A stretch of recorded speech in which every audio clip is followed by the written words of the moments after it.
The saxophone's golden voice died mid-note as boots thundered across the wooden stage. Marcus Williams barely had time to lower his instrument before rough hands seized his arms, yanking them behind his back. The crowd's gasps echoed through Riverside Park like a collective wound. 300 voices silenced in an instant. Blue and red lights painted the evening sky in harsh, urgent strokes while officers swarmed the bandstand, their radios crackling with static and shouted commands. "What the hell is this?" Marcus shouted, his voice carrying over the chaos. The metal handcuffs bit into his wrists as he watched his band members, men and women who had shared stages with him for 15 years, being forced to their knees beside their overturned instruments. Officer Reynolds, a thick-set man with sweat beading on his forehead, pressed his lips close to Marcus's ear. "We got a report of inciting a riot. Someone said you were using this concert to stir up trouble." Marcus's laugh came out bitter and sharp. "Trouble? We were playing Summertime. The Gershwin tune? You know, the one they teach in music schools." But Reynolds wasn't listening. His attention had turned to the splintered remains of Denise's upright bass, its strings coiled like broken promises across the stage floor. The drum kit lay scattered, cymbals reflecting the flashing lights like fractured mirrors.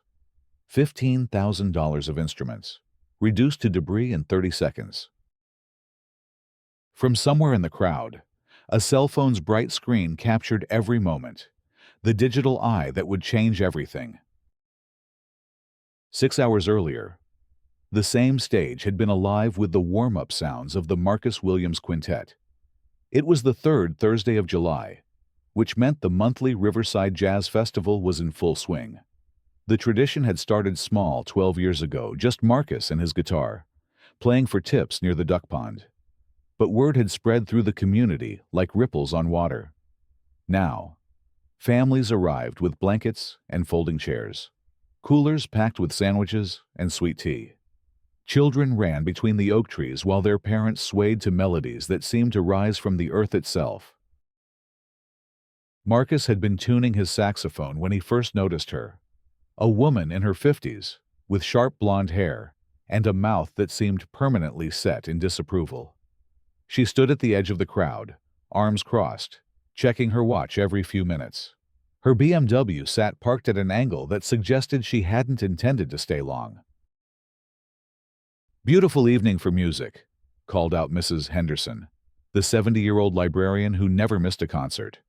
She was settling into her usual spot near the front, her granddaughter Emma beside her with a small violin case. "Every evening's beautiful for music, Mrs. H," Marcus replied, his smile genuine and warm. "Emma, you bringing that fiddle up here tonight?" The 8-year-old beamed and nodded, clutching her grandmother's hand. This was how it always started, the easy banter, the familiar faces, the sense that music was creating something larger than the sum of its parts. Marcus had grown up in this neighborhood, had learned to play in the church 2 blocks away, had proposed to his wife Sarah under these same oak trees. This wasn't just a concert venue. It was home. The blonde woman's phone rang with a sharp electronic trill that cut through the gentle pre-show chatter. "Karen speaking. No, I'm still dealing with the noise situation. Yes. I called the non-emergency line twice already. They said it's permitted until 10 p.m. Her voice carried despite her apparent attempt at discretion. "Well, I don't care what the permit says. This is a residential area." Marcus exchanged glances with Tony, his drummer, who was assembling his kit with practiced efficiency. They'd encountered noise complaints before it was part of performing outdoors. Most neighbors either loved the music or learned to tolerate it. But something in this woman's tone suggested she wouldn't be so easily appeased. As the sun began its descent toward the horizon, painting the sky in shades of amber and rose, the quintet launched into their opening number, Take 5, by Dave Brubeck, a crowd favorite that always got people moving. Marcus's saxophone soared over Tony's intricate drumwork, while Denise's bass provided the heartbeat that made feet tap and shoulders sway. The crowd grew larger as word spread through the neighborhood. Teenagers texted friends, parents called relatives, and soon the gentle slope of grass near the stage was dotted with families enjoying the free concert. Karen, though, Marcus didn't know her name yet, paced along the sidewalk. Her phone pressed to her ear with increasing urgency. Her voice rose with each call. "This is the fourth time I've called tonight. No, I don't think you understand. This isn't just a noise issue. Look at this crowd. There must be 200 people here. This is a public safety concern." But the crowd was hardly dangerous. Mrs. Chen had brought homemade cookies to share. The Rodriguez family was teaching their toddler to clap on the beat. A group of teenagers sat cross-legged on the grass, some sketching in art pads, others simply listening with the intense focus that good music demands. When Marcus invited Emma Henderson up to play Amazing Grace on her violin, the entire gathering fell into reverent silence, then erupted in applause that seemed to shake the leaves from the trees. It was during the second set, as Marcus was introducing a Thelonious Monk piece, that Karen made her move. She'd been standing near the edge of the crowd for over an hour, but now she pushed forward, her face flushed with determination. "Excuse me," she called out, her voice sharp enough to cut through the bass line. "Excuse me, you need to turn this down. People are trying to enjoy their evening." The music continued, but several audience members turned to look at her. Marcus, mid-solo, caught her eye and nodded acknowledgement, then gestured to indicate he'd speak with her after the song. But Karen wasn't interested in waiting. "I'm talking to you right now," she shouted, stepping closer to the stage. "This is completely inappropriate. Do you have any idea how loud this is? I can hear it 6 blocks away." Marcus brought the song to a graceful close and set down his saxophone. The crowd's energy shifted, curiosity mixed with discomfort. "Ma'am, we have a permit for this event. It runs until 10 p.m., and it's currently 8:15. Is there something specific I can help you with?" "Help me with." Karen's laugh was brittle and sharp. "You can help me by packing up this circus and going somewhere else. This is a family neighborhood, not some kind of venue for whatever this is supposed to be." The way she said, "whatever this is," carried implications that made several audience members shift uncomfortably. Marcus felt the familiar tightening in his chest that came when encounters took on undertones that had nothing to do with music volume. "This is jazz. Ma'am, we're a community group that's been performing here monthly for over a decade. These are our neighbors enjoying music together." His voice remained steady, professional.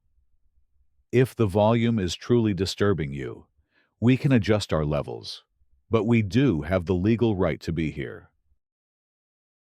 "Legal right?" Karen's voice rose another octave. "What about my legal right to peace and quiet? What about property values? Do you know what this kind of gathering does to a neighborhood?" Mrs. Henderson stood up from her chair, her granddaughter's hand still clutched in hers. "Now wait just a minute. This concert is one of the best things about living here. Marcus and his band are treasures." "Oh, I'm sure you think so," Karen snapped, turning her attention to the elderly librarian. "But some of us have property investments to consider. Some of us care about maintaining standards." The word standards hung in the air like a toxic cloud. Marcus felt Tony's eyes on him, saw Denise's jaw tighten where she stood beside her bass. They'd all heard this before, in different words, in different contexts. But it always came back to the same thing. "Ma'am, I think there might be a misunderstanding here," Marcus said, his tone still carefully measured. "We're not looking to cause problems for anyone. This is music, not a political rally. We're here to bring the community together, not divide it. Community together. Karen gestured wildly at the crowd. Look around you. Look at what you've created here. This isn't bringing anyone together. This is exactly the kind of thing that changes a neighborhood, and not for the better.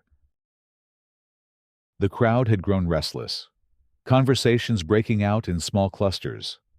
Some people were clearly uncomfortable with the confrontation and began packing up their blankets. Others moved closer, sensing that something significant was happening. Marcus could feel the delicate ecosystem of the evening, the shared joy, the musical communion beginning to fracture. I think we should continue with the music, he said finally.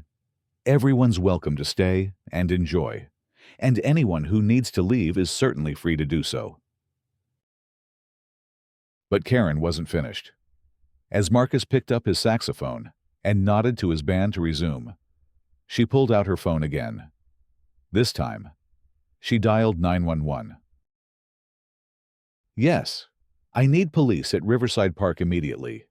There's a large, unruly gathering here, and the man leading it is inciting the crowd. I'm concerned about public safety. Her voice carried clearly over the opening notes of Blue Moon, and several audience members looked at each other with alarm. Ma'am, called out Jim Martinez, a local business owner who'd been attending the concerts for years. That's not what's happening here at all. Karen turned to face him, her phone still pressed to her ear. Yes, officer. There are now people arguing with me. The situation is escalating. The leader is a black male, approximately 35, and he's got this crowd worked up. I don't feel safe. The music stopped abruptly. Marcus lowered his saxophone, staring at Karen with a mixture of disbelief and dawning recognition. Are you seriously calling the police on a permitted jazz concert? I'm calling the police on a public disturbance, she replied, her voice now loud enough for the entire gathering to hear. This crowd is getting agitated, and, frankly, I'm concerned about what might happen next. The absurdity of it might have been comical, if not for the very real danger everyone present understood instinctively. Marcus had been performing for 20 years, had never so much as received a noise violation, but he knew how quickly situations like this could spiral beyond reason or control. Everyone, please remain calm, he announced to the crowd, setting his instrument aside. Let's just take a short break while we sort this out. But sorting it out would prove impossible. Karen remained on the phone with emergency services, her description of events growing more dramatic with each passing minute. The crowd is getting larger and more hostile. I think they're planning something. The music stopped, but now they're all staring at me. I really need officers here right away. Marcus looked out at his audience, families with small children, elderly couples, teenagers on dates, longtime neighbors who'd known him since childhood. Hostile wasn't a word that could reasonably describe their mood. Confused, certainly. Upset by the confrontation, definitely. But the only hostility in Riverside Park that evening was radiating from one person. The police arrived 18 minutes later, just as Marcus was attempting to restart the show. The first patrol car's sirens cut through autumn leaves like a chainsaw through silk. Then came the second car, then the third. By the time the officers had formed their perimeter around the stage area, 6 squad cars ringed the park, their red and blue lights turning the peaceful evening into something that looked like a crime scene. Sergeant Williams, no relation to Marcus, though they'd joked about the coincidence during previous community events, approached the stage with his hand resting on his radio. We got a report of a disturbance here. Someone said there was potential for violence. Marcus gestured toward the crowd, many of whom were now standing with their hands visible, understanding instinctively that the dynamic had shifted into something far more dangerous than a noise complaint. Sergeant, you've been to these concerts before? Does this look like a violent gathering to you? Sergeant Williams surveyed the scene, the families with picnic baskets, the elderly folks in lawn chairs, the teenagers who were now filming everything with their phones. His expression suggested he was beginning to understand that he'd been called to resolve a situation that existed primarily in one person's imagination.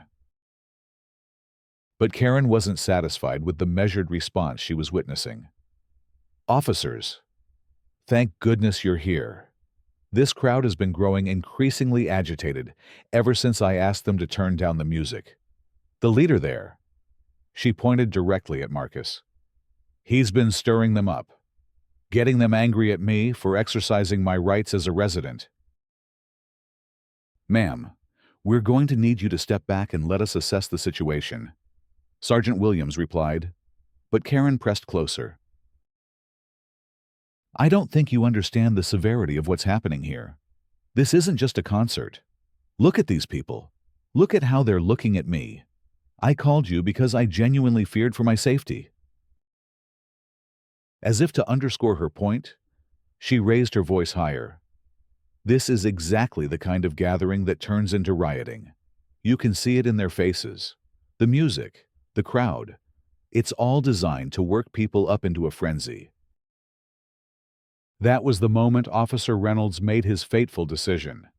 Whether influenced by Karen's increasingly frantic description of events, or by his own biases about what constituted public danger, he called for backup and declared the gathering an unlawful assembly. Marcus barely had time to object before he found himself in handcuffs, watching his lifetime's work in music being destroyed by officers who seemed to believe they were preventing a riot rather than ending a community concert. The viral video that would change everything began recording at exactly 8:47 p.m., captured by 17-year-old Maya Patel from her position near the sound equipment. Her steady hand caught every moment the officers storming the stage, the instruments being knocked over, Marcus's calm attempts to explain the situation even as he was being arrested. But most importantly, it caught the crowd's reaction, not the hostility Karen had described, but shock, confusion, and heartbreak. "They're destroying everything," Maya whispered into her phone's microphone as she narrated the scene. "These are instruments. These are people's livelihoods. This is our community concert that happens every month. There's no riot here. There's just music and families, and now this." The video captured Karen in the background, talking animatedly to any officer who would listen, her gestures growing more dramatic as she recounted her version of events. But it also captured the actual crowd, Mrs. Henderson, weeping as she hugged her granddaughter. The Martinez family packing up their picnic in stunned silence. Teenagers looking around in disbelief as their phones documented the destruction of something they'd considered sacred. Within 6 hours, Maya's video had been shared over 50,000 times. By morning, it had reached 500,000 views and caught the attention of civil rights organizations, music advocacy groups, and news outlets across the region. The comment section became a digital battleground, but the video itself told an unambiguous story. There had been no riot in Riverside Park that evening. There had been music, community, and joy, until fear and prejudice had called in the cavalry to destroy it all. Marcus spent the night in jail, charged with disorderly conduct and inciting a riot. Tony, Denise, and 2 other band members faced similar charges. Their instruments, some irreplaceable vintage pieces, had been confiscated as evidence. The total damage exceeded $15,000. Money that the working musicians couldn't easily absorb. But the video had awakened something in the community that Karen hadn't anticipated. By Wednesday morning, 3 days after the concert, a crowd of over 200 people had gathered outside City Hall for an emergency council session. Unlike the gentle jazz audience of Thursday evening, this group was unified in their anger and determination. Sarah Williams, Marcus's wife, and a high school English teacher, stood at the podium in the council chambers with a stack of petition signatures 2 inches thick. My husband has been performing in this community for 15 years. He's played at fundraisers for the Children's Hospital, at memorial services for beloved community members, at celebrations, and at moments of grief. He has never, not once, created any disturbance beyond the beautiful disturbance of music itself. The council chambers were packed beyond capacity, with overflow crowds watching on screens in the hallway. Mrs. Henderson sat in the front row, her granddaughter Emma beside her, holding a small sign that read, "Music is not a crime." Behind them, dozens of former concert attendees, local business owners, and concerned citizens filled every available seat. City Councilman Rodriguez, who had attended several of the jazz concerts himself, reviewed the police report with visible frustration.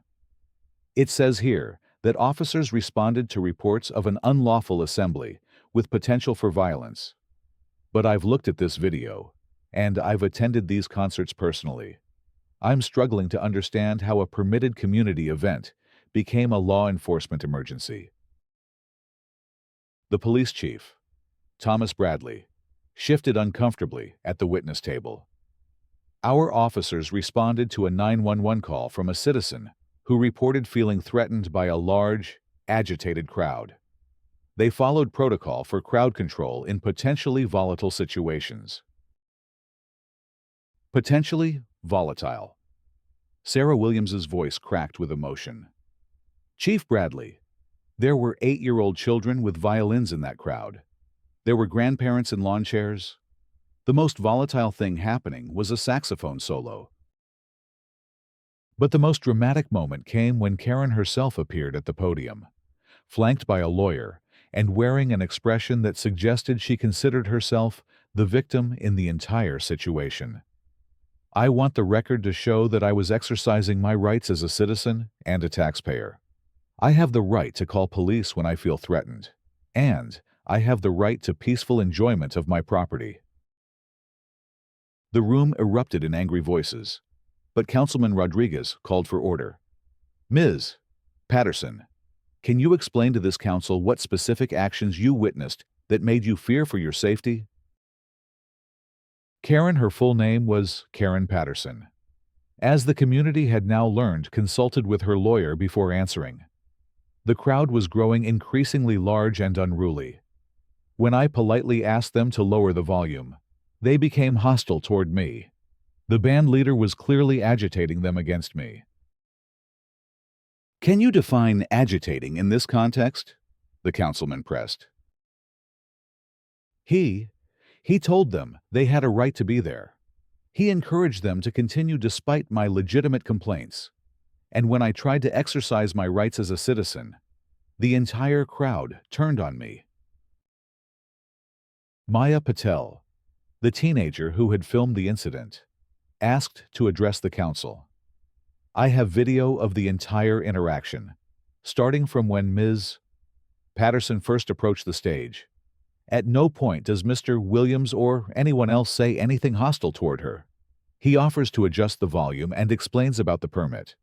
The only person who becomes hostile is Ms. Patterson herself. But the most damaging testimony came from an unexpected source.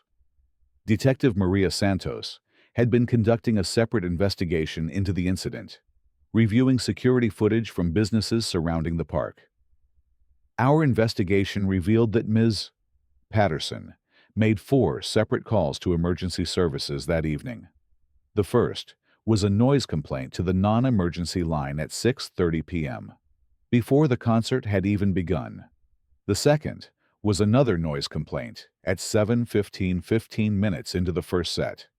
The third call, also to non-emergency, was at 8:00 p.m., claiming the crowd was getting out of hand. Only her final call, at 8:35, went to 911 with claims of potential violence. Detective Santos continued, consulting her notes. Security camera footage from the bank across the street shows Ms. Patterson pacing and making phone calls for over an hour before approaching the stage. Her body language suggests agitation and anger, but there's no evidence of any threatening behavior from the concert attendees toward her. The revelation that Karen had been trying to shut down the concert from before it even began shifted the entire narrative. This wasn't a case of a concerned citizen responding to an escalating situation. This was a premeditated attempt to end a community event through false emergency reports. Councilwoman Janet Kim, a former prosecutor, leaned forward in her chair. Ms. Patterson, are you aware that filing false police reports is a criminal offense, that misusing emergency services puts actual lives at risk by diverting resources from genuine emergencies? Karen's lawyer whispered urgently in her ear before she responded, I believed my reports were accurate at the time I made them. I felt genuinely threatened, and I was exercising my rights as a citizen. But you started calling before you could have felt threatened. Councilwoman Kim pointed out, your first complaint was filed before the concert began. How can you explain that? The room fell silent as Karen struggled to answer. Finally, her lawyer intervened. My client was anticipating problems based on previous experiences with large gatherings in residential areas. Previous experiences, Councilman Rodriguez asked. Can you elaborate on that? It was then that the community learned the full scope of Karen Patterson's campaign against the jazz concerts. Detective Santos presented evidence of multiple complaints filed over the past 18 months, each growing more inflammatory in its language. Noise complaints had escalated to claims of public disturbances, then to suspicious gatherings, and finally to potential security threats. Ms. Patterson has filed 37 separate complaints about the monthly jazz concerts, Detective Santos reported. Her language in these reports has become increasingly inflammatory, and there's a clear pattern of escalation leading up to the incident on July 18th. The room buzzed with angry whispers. 37 complaints about a beloved community tradition. Mrs. Henderson stood up from her seat, her voice shaking with emotion. That woman has been trying to destroy our concerts for over a year. Marcus and his band bring joy to this neighborhood. They bring us together. And she's been working this whole time to take that away from us. But the most shocking revelation was yet to come.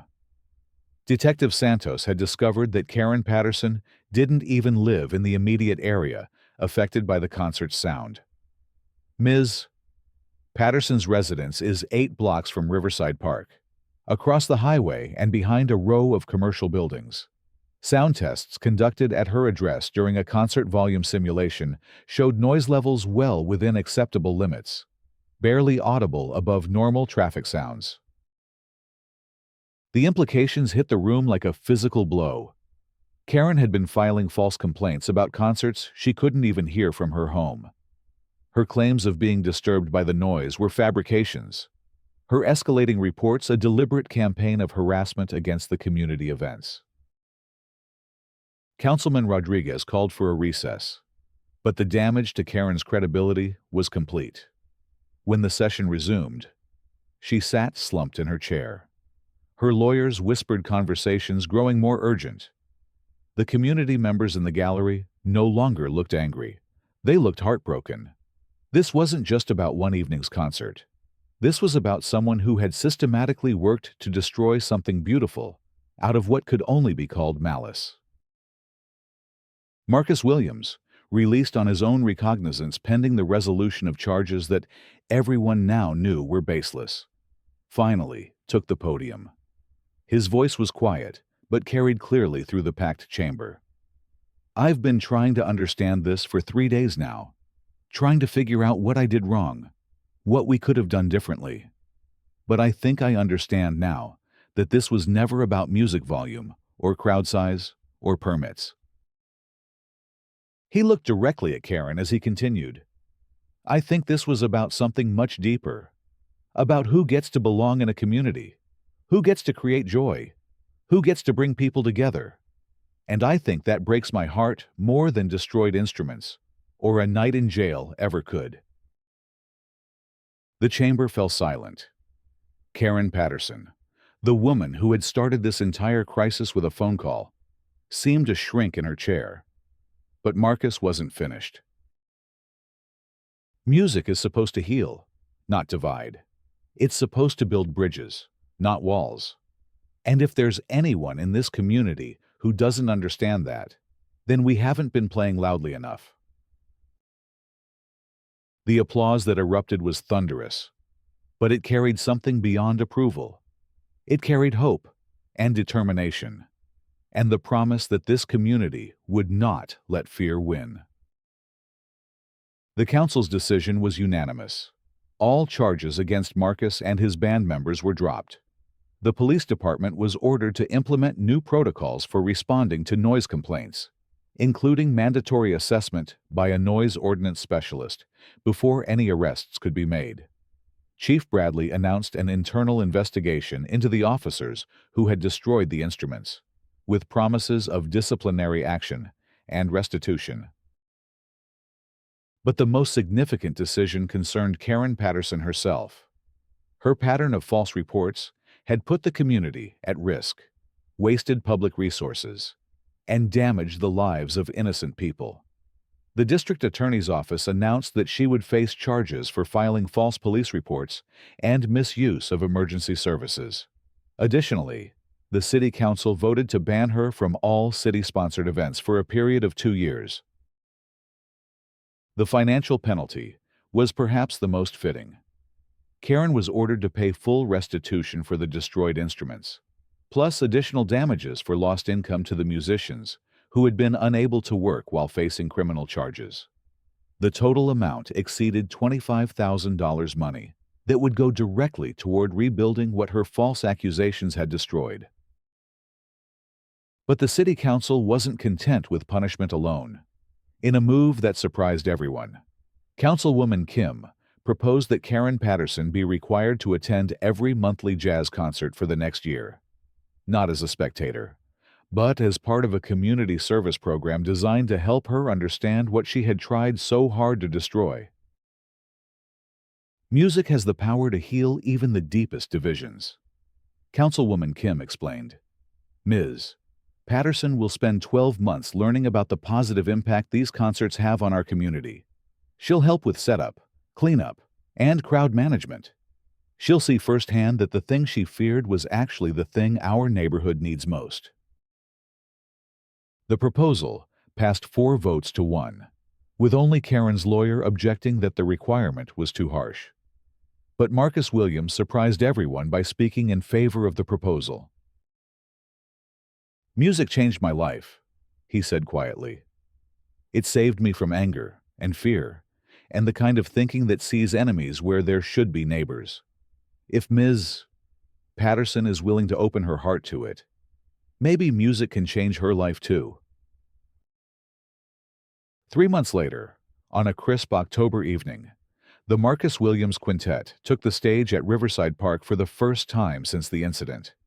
The crowd was the largest in the concert series history, over 400 people spread across the grass, many of them holding signs of support. News crews from 3 television stations captured the moment when Marcus lifted his new saxophone, purchased with donations from community members, and played the opening notes of Amazing Grace. Near the back of the crowd, barely visible in the gathering dusk, Karen Patterson picked up empty cups and food wrappers as part of her community service assignment. She had attended every concert since August, initially sullen and resentful. But gradually, something in her posture had begun to change. Tonight, for the first time, she had stopped cleaning during the music and simply listened. Mrs. Henderson noticed her standing still, head tilted toward the stage. "Beautiful, isn't it?" the elderly librarian said softly, approaching with a trash bag of her own. Karen looked startled, as if caught doing something she wasn't supposed to be doing. Yes, it is beautiful," It was the first time she had spoken to a community member as anything other than an adversary. Mrs. Henderson smiled and handed her an extra folding chair. "Why don't you sit and listen for a while? The cleaning can wait until after the music." From the stage, Marcus caught sight of the two women sitting together at the edge of the crowd. Karen Patterson, the woman who had tried to destroy everything he held dear, was listening to jazz music by choice for the first time in her life. Her face was unreadable in the fading light. But she was there, and she was listening. And sometimes that was how healing began. The concert ended with a performance of "We Shall Overcome," led by little Emma Henderson on her violin. The entire crowd joined in, voices rising together in harmony that seemed to fill not just the park, but the entire neighborhood. It was music that demanded participation, that insisted on community, that transformed individual voices into something larger and more powerful than the sum of its parts. As the last notes faded into the October air, the crowd began to disperse slowly, reluctant to let the evening end. Children chased fireflies between the oak trees, while their parents packed up blankets and chairs. Teenagers lingered near the stage, hoping to catch a word with the musicians they'd watched transform tragedy into triumph. Karen Patterson folded her borrowed chair and handed it back to Mrs. Henderson. "Thank you," she said quietly, "for the chair and for not hating me." Mrs. Henderson studied her for a moment, then smiled with the wisdom that comes from decades of watching people struggle toward better versions of themselves. Music teaches us that harmony doesn't mean everyone plays the same note. Dear, it means everyone finds their place in something beautiful together. As Karen walked toward her car, she passed the stage where Marcus was carefully packing his new saxophone. On impulse, she stopped. "Mr. Williams." He looked up, and for a moment, they simply looked at each other, the man whose life she had tried to destroy, and the woman who was slowly learning what she had almost lost. "I owe you an apology," she said finally. "Not because the court ordered it, but because I was wrong. About the music. About the community. About what I was so afraid of losing that I couldn't see what I was actually destroying." Marcus nodded slowly. Fear makes us do things that don't reflect who we really want to be. The important thing is that you're here now, learning something different. Would you teach me?" The words came out in a rush, as if she was afraid she might lose her courage. "About music. I mean, I've never understood it before. But tonight, I think I felt something I've been missing my whole life." Marcus smiled the same genuine, warm smile he'd been sharing with his community for 15 years. Music lessons are like the concerts. Karen, everyone's welcome, and there's always room for one more. 6 months later, when the spring concert season began, a small notice appeared in the community newsletter, "Beginning Jazz Appreciation Classes, Thursdays at 7 p.m., Community Center Room B, led by Marcus Williams, with assistant instructor Karen Patterson. All skill levels welcome. Music provided." The class started with 8 students and grew to 25 by summer.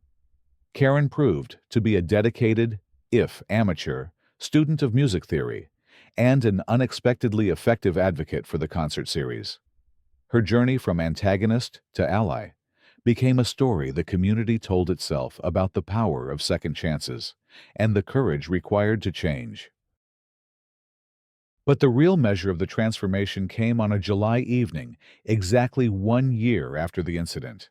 The monthly jazz concert was in full swing, the crowd larger and more diverse than it had ever been. Marcus was playing a new composition he'd written called Second Chances, a piece that moved from discordant opening notes through conflict and resolution, to a harmony that seemed to embrace every voice in the park. Near the front of the crowd, Karen Patterson sat with her own small group of students from the jazz appreciation class. She had brought a notebook and was pointing out musical techniques to her companions, her face animated with the enthusiasm of a true convert. When Marcus invited audience participation for the final song, she stood with the rest of them, her voice finding its place in the community chorus. As the music swelled around them, lifting individual voices into collective joy, no one could have imagined that this same park had once been the scene of sirens and handcuffs, of instruments destroyed and community trust shattered. The music had done what music does best.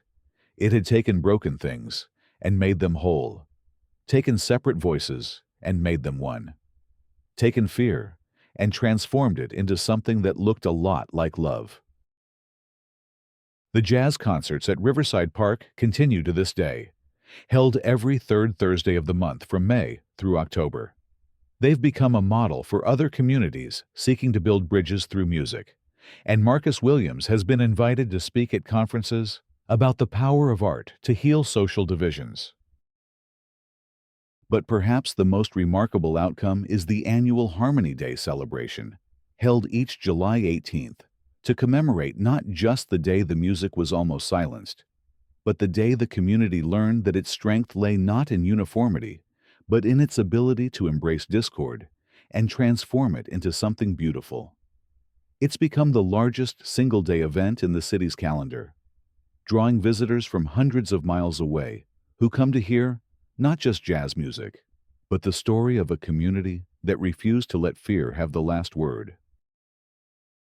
Karen Patterson, now in her second year as assistant instructor for the jazz appreciation classes, often tells her students that learning to love music taught her something even more important: learning to love her neighbors. I spent so much energy being afraid of change that I almost missed the chance to be part of something wonderful.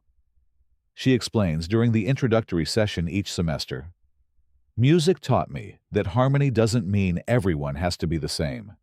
It means everyone has to listen to each other and find their place in something bigger than themselves." The lesson, like the best music, resonates far beyond the park where it began.